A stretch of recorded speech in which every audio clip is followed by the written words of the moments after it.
ঢাকার রাজপথ গতকাল এমন এক অভূতপূর্ব দৃশ্যের সাক্ষী হলো, যা স্বাধীন বাংলাদেশের ছাত্র রাজনীতির ইতিহাসে এর আগে কখনো দেখা যায়নি। বিলাসবহুল নামি দামি গাড়ির দীর্ঘ সারি, চোখ ধাঁধানো আলোর রোশনাই, আর দেশের তাবড় তাবড় রথী মহারথীদের পদচারণায় মুখরিত এক জমকালো সন্ধ্যা। না, এটি কোনো ভিআইপি রাষ্ট্রনেতার বা বিলিনিয়ার ব্যবসায়ীর একক কোনো অনুষ্ঠান ছিল না। এটি ছিল স্বাধীন বাংলাদেশের ছাত্র সমাজের প্রধান প্রতিনিধি ডাকসুর ভিপি সাদিক কায়েমের বিয়ের অনুষ্ঠান। যে বিয়ে কেবল দুই মানুষের বা দুইটি পরিবারের মিলনই সীমাবদ্ধ থাকে না, এটি আক্ষরিক অর্থেই পরিণত হয়েছিল এক কালচারাল রেভলিউশন বা সাংস্কৃতিক বিপ্লবে, যেখানে অত্যন্ত নিখুঁত ছন্দে মিলেমিশে একাকার হয়ে গিয়েছিল নিখাত ইসলামী রীতিনীতি এবং আভিজাত্যের চরম উৎকর্ষ। গত 24 ঘন্টায় দেশের মূল ধারার গণমাধ্যম থেকে শুরু করে সামাজিক যোগাযোগ মাধ্যমের প্রতিটি টাইম লাইন, প্রতিটি চায়ের কাপের আড্ডা, সব কিছুর কেন্দ্রবিন্দুতে কেবল একটি নাম, সাদিক ও আনিকার রাজকীয় বিয়ে। আমাদের সমাজে সাধারণত একটি ভুল ধারণা রয়েছে যে ইসলামী শরিয়া বা রীতিনীতি মেনে কোনো বিয়ের আয়োজন করলে তা খুব সাদামাটা বা জৌলসহীন হয়। কিন্তু ডাকসু ভিপি সাদিক কায়েম সেই প্রচলিত ধারণাকে একেবারে সমূলে উপড়ে ফেলেছে। তিনি প্রমাণ করে দিয়েছে ধর্মীয় গাম্ভীর্য এবং শালীনতা বজায় রেখে আভিজাত্য ও জাঁকজমকপূর্ণ আয়োজনে বিয়ে অনুষ্ঠান করা যায়। আনুষ্ঠানিকতা শুরু হয়েছিল ঢাকা বিশ্ববিদ্যালয়ের কেন্দ্রীয় মসজিদ, পবিত্র কোরআনের ধ্বনি আর ধর্মীয় ভাব গাম্ভীর্যের মধ্য দিয়ে সম্পন্ন হয়। কাবিলের মূল আনুষ্ঠানিকতা ঢাকা বিশ্ববিদ্যালয়ের মতো একটি ধর্মনিরপেক্ষ এবং মুক্ত চিন্তার ক্যাম্পাসে কেন্দ্রীয় মসজিদে ডাকসু বিপির এই বিয়ের আনুষ্ঠানিকতা এক গভীর নীরব বার্তা দিয়েছে। এখানে ওসমান হাদির কবর জিয়ারতের মাধ্যমে অনুষ্ঠানের গাম্ভীর্য আরও বেড়ে যায়। কিন্তু চমকের আসল অংশটি তখনও বাকি ছিল। মসজিদের পবিত্র আনুষ্ঠানিকতার এবং ওসমান হাদির কবর জিয়ারত শেষে যখন বিয়ের মূল রিসেপশন বা মেহমানদারির জন্য ঢাকার আভিজাত শহীদ আবু সাইদ কনভেনশন সেন্টারে অতিথিরা আসতে শুরু করলো, তখন সবার চোখ আক্ষরিক অর্থেই কপালে উঠে গেল। কনভেনশন সেন্টারে সুসজ্জিত গেটের সামনে একে একে এসে থামছে দেশের সবচেয়ে দামি এবং বিলাসবহুল সব গাড়ির বহর। ভেতরে প্রবেশ করতেই অতিথিদের অভ্যর্থনা জানাচ্ছেন আধ্যাত্মিক এবং মোহনীয় কাওয়ালি সঙ্গীতের সুর। কোনো পাশ্চাত্যের ডিজে পার্টি বা কানের পর্দা ফাটানো হিন্দি গানের বদলে রুচিশীল কাওয়ালির এই আয়োজন পুরো পরিবেশকে এক অন্য মাত্রায় নিয়ে গিয়েছে। আর খাবারের আয়োজনের কথা বলতে গেলে বলতে হয়, এটি ছিল এক এলাহি কারবার।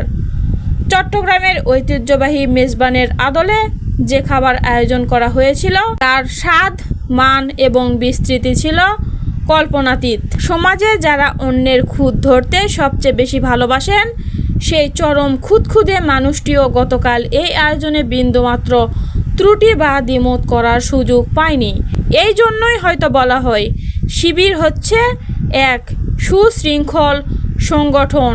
একজন ছাত্রনেতার বিয়ে যে সমাজের সর্বস্তরের মানুষের, বিশেষ করে জাতীয় রাজনীতির শীর্ষ নেতাদের এমন এক মিলন মেলায় পরিণত হতে পারে, তা হয়তো বাংলাদেশের মানুষ এই প্রথম দেখল। গতকাল রাতে শহীদ আবু সাইদ মিলনায়তনে যে গোটা দেশের নাগরিক সমাজের ঢল নেমেছিল, কে ছিলেন না সেখানে দেশের চরম মেরুকরণের রাজনীতিতে যারা একে অপরের ছায়াও মারান না, সেই বিএনপি, জামায়াতে ইসলামী এবং এনসিপির মতো বাঘা বাঘা রাজনৈতিক দলের শীর্ষ নেতারা একই ছাদের নিচে উপস্থিত হয়ে সাদিক কায়েমকে আশীর্বাদ জানিয়েছেন। এসেছিলেন দেশের শীর্ষস্থানীয় আলেম ওলামা এবং ইসলামী চিন্তাধারার, এমনকি রাষ্ট্রের আইন শৃঙ্খলা রক্ষাকারী বাহিনীর শীর্ষ নেতারাও। পুলিশের পক্ষ থেকে এই তরুণ ছাত্রনেতাকে শুভকামনা জানানো হয়। এই দৃশ্যপটটি কোনো সাধারণ বিয়ের চিত্র নয়, এটি হলো ক্ষমতা এবং রাজনৈতিক গ্রহণযোগ্যতার এক নীরব মহড়া। ডাকসু ভিপি বাংলাদেশের প্রধান ছাত্রনেতা, কিন্তু বিগত কয়েক দশক ধরে ছাত্র নেতাদের যে নেতিবাচক ইমেজ বা পেশিশক্তির রাজনীতিতে মূল্যায়ন করা হতো, সাদিক কায়েম তার এই রাজকীয় বিয়ের মাধ্যমে সেই সমীকরণটিকে সম্পূর্ণ উল্টে দিয়েছেন। বাংলাদেশের প্রধান ছাত্রনেতা সাদিক কায়েম এই রাজকীয় বিয়ের মাধ্যমে যে সমীকরণটি সম্পূর্ণ বদলে দিয়েছে। বাংলাদেশের প্রধান ছাত্রনেতার এই রাজকীয় বিয়ে গোটা ছাত্র সমাজের রাজনৈতিক মর্যাদা এবং গুরুত্বকে স্পষ্টভাবে জাতীয় স্তরে তুলে ধরেছে।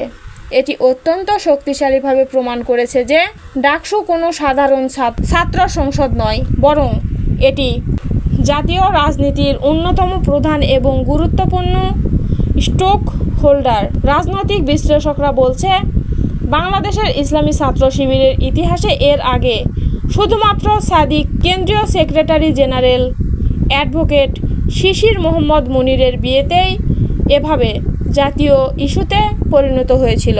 আর আজ কয়েক যুগ পর সাদিক কায়েমের বিয়ে ঠিক একই রকমভাবে বা তার চেয়ে বহুগুণ বেশি মাত্রায় জাতীয় এবং আন্তর্জাতিক চর্চার মূল বিষয়ে পরিণত হয়েছে। এখন যে কোনো সফল বা আলোচিত ঘটনার পেছনে কিছু নিন্দু বা সমালোচকদের জন্ম হওয়াটা স্বাভাবিক। সাদিক কায়েমের এই রূপকথার মতো বিয়ে এবং তার রাজনৈতিক উত্থানের বরাবরের মতোই চরম জ্বলন ধরেছে বিরোধী ছাত্র সংগঠনের, বিশেষ করে ছাত্রদল বা বামপন্থী ছাত্র সংগঠনগুলোর নেতারা সোশ্যাল মিডিয়ায় আক্ষরিক অর্থে রীতিমতো ঝড় তুলেছেন। তাদের একটাই প্রশ্ন, একজন ছাত্র নেতা যার কোনো দৃশ্যমান আয়ের উৎস নেই, তিনি কিভাবে কোটি কোটি টাকা খরচ করে এমন জাঁকজমকপূর্ণ বিয়ের আয়োজন করলেন? তারা প্রশ্ন তুলেছেন, ডাকসুর ভিপি সাদিক কায়েম এত টাকা কোথায় পেলেন? এই টাকার উৎস বাকি। বাম এবং ছাত্র দলের সাইবার কর্মীরা এই বিয়েকে দুর্নীতির এবং ক্ষমতার অপব্যবহারের এক ক্লাসিক উদাহরণ হিসেবে প্রমাণের জন্য উঠে পড়ে লেগেছে। কিন্তু অত্যন্ত হাস্যকর এবং লজ্জার বিষয় হলো, অন্ধ রাজনৈতিক বিরোধিতার খাতিরে এরা আমাদের সমাজের সবচেয়ে বেসিক এবং সাধারণ নিয়মগুলো ভুলে গেছেন। এদের এই অজ্ঞতা এবং প্রোপাগান্ডা দেখে সমাজের সচেতন মানুষরা রীতিমতো হাসাহাসি করছেন এবং এদের মূর্খ এবং ছোটলোক মানসিকতার বলে আখ্যা দিচ্ছেন। এই সমালোচকরা ভুলে গেছেন যে বাঙালি মুসলিম সমাজের বিয়ের রীতিনীতি আসলে কি। বরযাত্রী যখন কনের বাড়িতে কনে পক্ষের আয়োজিত অনুষ্ঠানে যায়, তখন বরপক্ষের কেবল যাতায়াত খরচ লাগে। বিয়ের মূল আয়োজন, কনভেনশন সেন্টার ভাড়া, হাজার হাজার অতিথির খাবার, কাওয়ালির আয়োজন, এর সব কিছুই সম্পূর্ণ খরচ বহন করে কনেপক্ষ। বরযাত্রীর সবাইকে কনেপক্ষ সম্পূর্ণ নিজেদের খরচে রাজকীয়ভাবে আপ্যায়ন করে। এখানে বরপক্ষ বা সাদিক কায়েমের একটি টাকাও খরচ হওয়ার কথা নয়, তিনি করেননি। বরপক্ষের খরচ বা দায়িত্ব থাকে কেবল বৌভাত বা ওয়ালিমা অনুষ্ঠানে, যা ছেলের বাড়িতে বা ছেলের খরচে অনুষ্ঠিত হয়। বিরোধীদের নোংরা প্রোপাগান্ডার কফিনে শেষ পেরেকটি ঢুকে দেয় কনের পারিবারিক পরিচয়, আসল সত্য। সাদিক কায়েমের স্ত্রী আনিকা পেশায় একজন ডাক্তার, কিন্তু তার চেয়েও বড় পরিচয় হলো তার পারিবারিক আভিজাত্য। ডাক্তার কনের বাবা কোনো সাধারণ মানুষ নয়, তিনি দেশের অন্যতম শীর্ষস্থানীয় একজন শিল্পপতি। তিনি সুনামধন্য রিলায়েন্স গ্রুপের চেয়ারম্যান। রিয়েল এস্টেট এবং ল্যান্ড ব্যবসায় তার শত শত কোটি টাকার উপরে বিনিয়োগ এবং সম্পত্তি রয়েছে।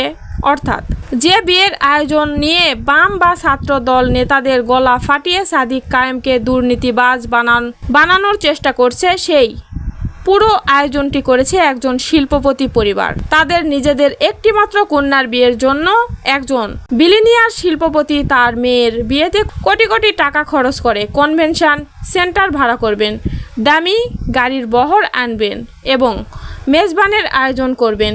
এটাই তো স্বাভাবিক। এর সাথে একজন ছাত্র নেতার দুর্নীতির কী সম্পর্ক থাকতে পারে?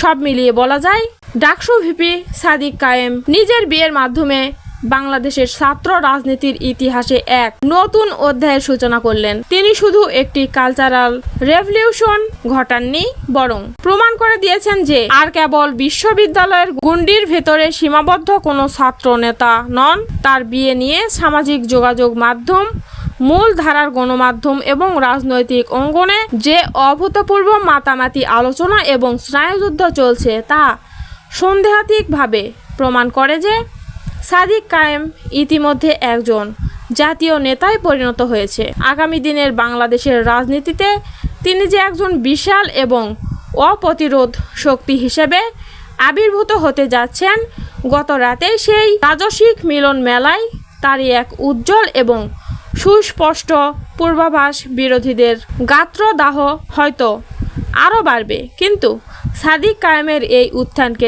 ঠেকিয়ে রাখার সাধ্য আপাতত কারও নেই। দর্শক, এই বিষয়ে আপনাদের মতামত কি জানান আমাদের কমেন্টের ঘরে।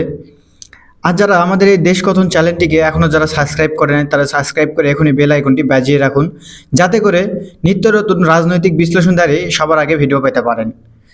দেখা হবে আরেকটি নতুন ভিডিওতে। সে পর্যন্ত সবাই ভালো থাকবেন, সুস্থ থাকবেন। সকলকে ধন্যবাদ। আসসালামু আলাইকুম ওয়া রাহমাতুল্লাহ। আল্লাহ হাফেজ।